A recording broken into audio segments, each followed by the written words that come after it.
US President Donald Trump says a ceasefire is still in place between the US and Iran after both sides exchanged fire late on Thursday night. It was unclear who fired first.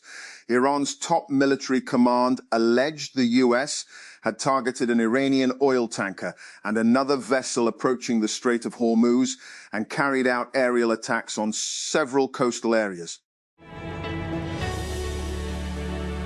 And oil prices have jumped after clashes between the United States and Iran in the Strait of Hormuz tested their tenuous ceasefire. Futures for Brent crude rose as much as 7.5% during a volatile trading session on Thursday before easing as Asia's markets opened on Friday morning.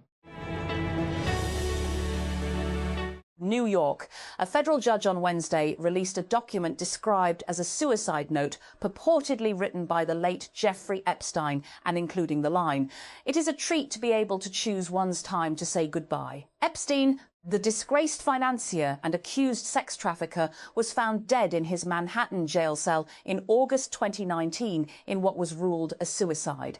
The handwritten note was said to have been found by his former jail cellmate, convicted murderer and ex-police officer Nicholas Tartaglione.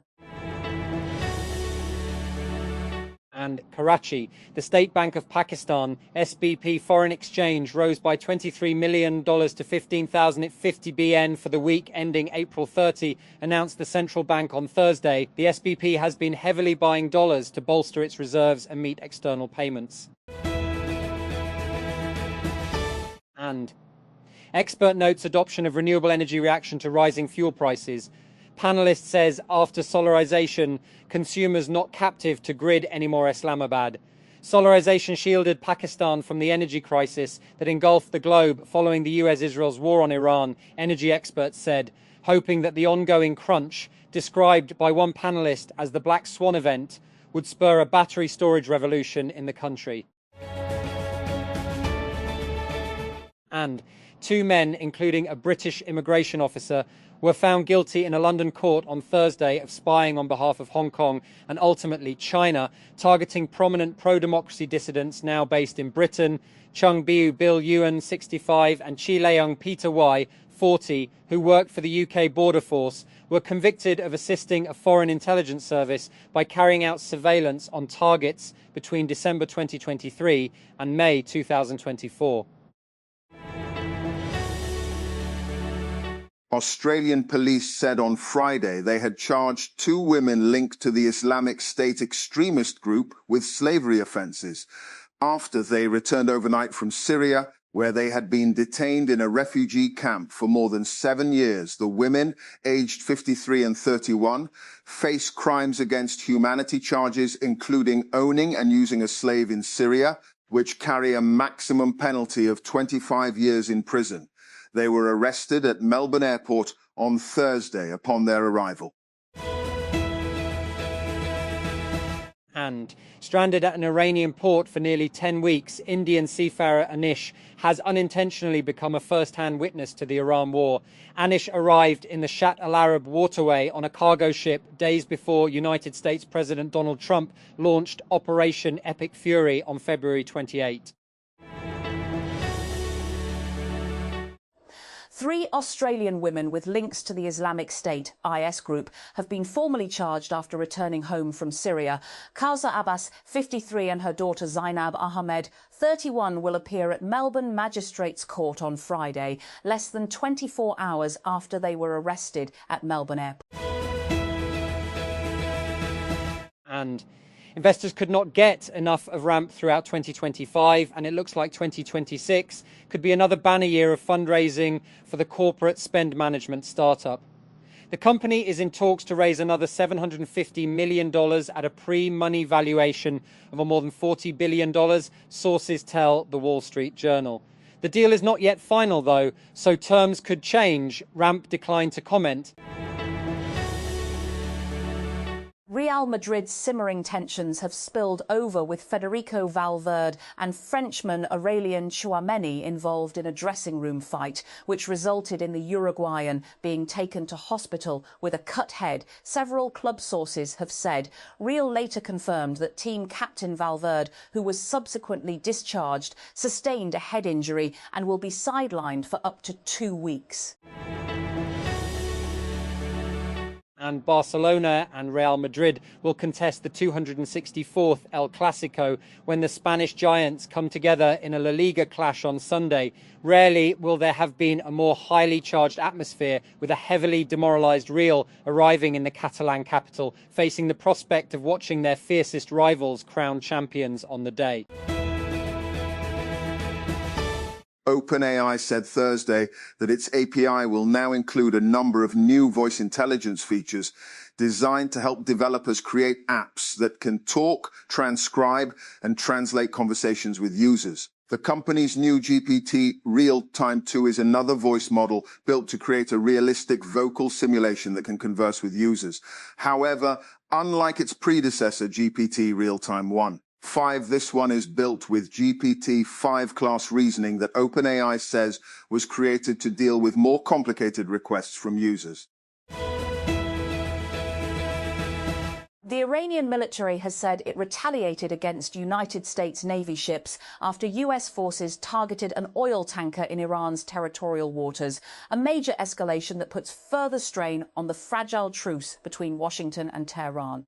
Iran's Khatam al-Anbiya central headquarters added on Thursday that the US also violated the ceasefire by carrying out airstrikes on civilian areas, including Qeshm Island, in cooperation with some regional countries, without identifying them.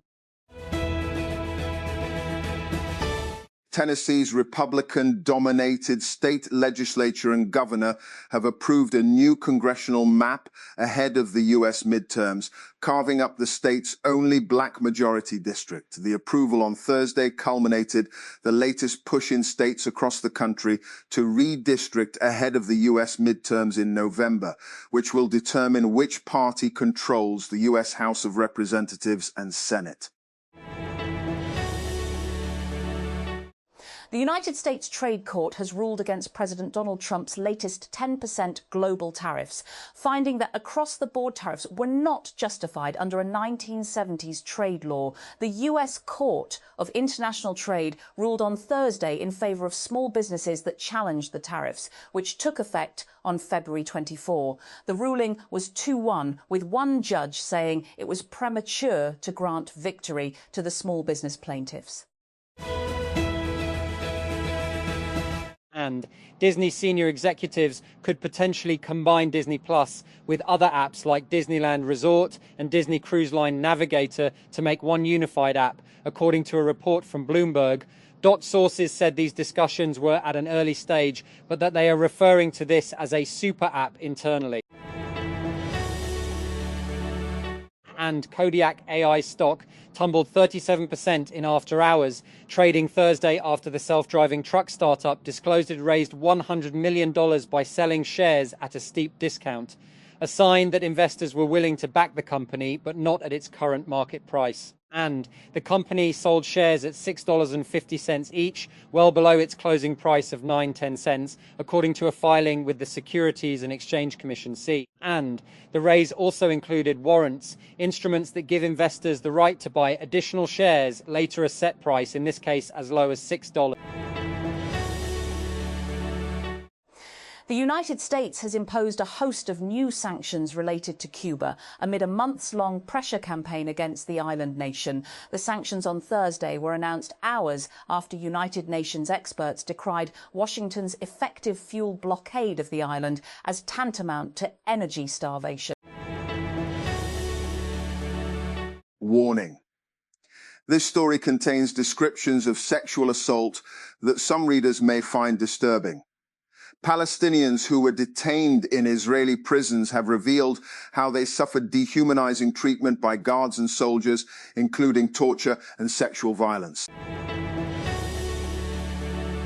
Dozens of people have been killed in attacks reportedly carried out by al-Qaeda-affiliated fighters in central Mali, the deadliest assault since armed groups launched a widespread coordinated assault late last month. According to local security and administrative sources speaking to the AFP news agency on Thursday, attacks on the villages of Korikori and Gomosagu in the Mopti region killed at least 30 people a day earlier. Three sources, including an aid worker, a diplomat and a security source, separately told the news agency Reuters that the assailants had hit two unnamed localities in Mopti, killing at least 50 on Wednesday. Democrats in the United States Senate have raised questions about the US military's potential role in establishing vast evacuation zones in Lebanon, Gaza and Iran in a letter addressed to Brad Cooper, head of the US military's Central Command, CENTCOM. 12 legislators said mass displacement orders likely contravene international laws the United States has helped develop around humane warfare. And United States President Donald Trump said he is giving the European Union until July 4th to comply with the proposed trade deal, or the US would increase tariffs on the bloc. Trump's announcement on Thursday follows what he referred to as a great call with European Commission President Ursula von der Leyen.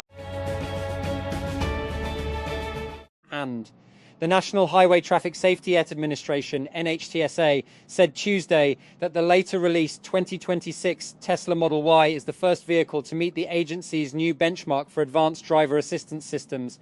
4 pass-fail tests were added to the agency's safety ratings program, assessing a car's automatic emergency braking for pedestrians, blind spot warning, blind spot intervention, and lane assist, a feature that helps keep the vehicle in the lane. On Thursday, OpenAI announced a new feature called Trusted Contact, designed to alert a trusted third party if mentions of self-harm are expressed within a conversation. The feature allows an adult ChatGPT user to designate another person as a trusted contact within their account, such as a friend or family member. In cases where a conversation may turn to self-harm, OpenAI will now encourage the user to reach out to that contact. It also sends an automated alert to the contact, encouraging them to check in with the user. OpenAI has faced a wave of lawsuits from the families of people who have committed suicide after talking with its chatbot. In a number of cases, the families say ChatGPT encouraged their loved one to kill themselves or even helped them plan it out. And while AI disruption looms over many legacy SaaS companies, several HR tech startups seem to be thriving. One of these companies is small business payroll provider Gusto. The 14-year-old company, last valued at over $9 billion, and just announced that it surpassed $1 billion in revenue earlier this year. And unlike many startups that report annualized recurring revenue, an estimate of the value of their contracts in the upcoming 12 months, Gusto's figure represents actual revenue earned over the previous 12 months. And on Tuesday, education tech giant Instructure disclosed a data breach where hackers stole students' private information, including their names, personal email addresses, and messages sent between teachers and students.